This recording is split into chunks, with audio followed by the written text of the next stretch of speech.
സംസ്ഥാനത്തെ റേഷൻ കടകളിലും സപ്ലൈകോ ഗോഡൌണുകളിലും മിന്നൽ പരിശോധന നടത്തി വിജിലൻസ്. പ്രൊജക്ട് സീറോ പദ്ധതിയുടെ ഭാഗമായാണ് പരിശോധന. 14 NFSA ഗോഡൌണുകളിലും 54 റേഷൻ കടകളിലുമാണ് പരിശോധന. റേഷൻ സാധനങ്ങൾ അനധികൃതമായി മറിച്ചു വിൽക്കുന്നു എന്ന പരാതിയെ തുടർന്നാണ് നടപടി. VS അനു ചേരുന്നു വിവരങ്ങളുമായി. അനു, എന്താണ് പരാതി? ഇപ്പോൾ നടപടി എങ്ങനെയാണ് സ്വീകരിച്ചിരിക്കുന്നത്? സംസ്ഥാനത്തെ റേഷൻ കടകളിലും അതുകൂടാതെ സപ്ലൈകോ ഗോഡൌണുകളിലുമാണ് ഇപ്പോൾ വിജിലൻസ് മിന്നൽ പരിശോധന നടത്തുന്നത്.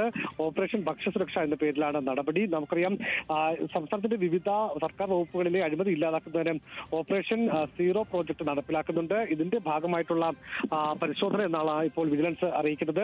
സംസ്ഥാനത്തെ 14 NFSA ഗോഡൌണുകളിലും 54 റേഷൻ കടകളിലുമാണ് പരിശോധന നടക്കുന്നതിൽ ഏറ്റവും പ്രധാനപ്പെട്ട പരാതികൾ ഉയർന്നത് ഒന്ന് ഈ പൂഴ്ത്തിവയ്പ്പാണ്. അതായത് സാധാരണക്കാർക്ക് കൊടുക്കേണ്ട സപ്ലൈകോയിൽ നിന്നുള്ള സാധനങ്ങൾ അത് കരിഞ്ചന്തയിലേക്ക് മറിച്ചു വിൽക്കുന്നു എന്ന അടക്കമുള്ള ആരോപണങ്ങൾ, പരാതികൾ നിൽക്കുന്ന സാഹചര്യത്തിലാണ് ഇങ്ങനെ ഒരു പരിശോധന ഇപ്പോൾ വിജിലൻസ് നടത്തുന്നത്.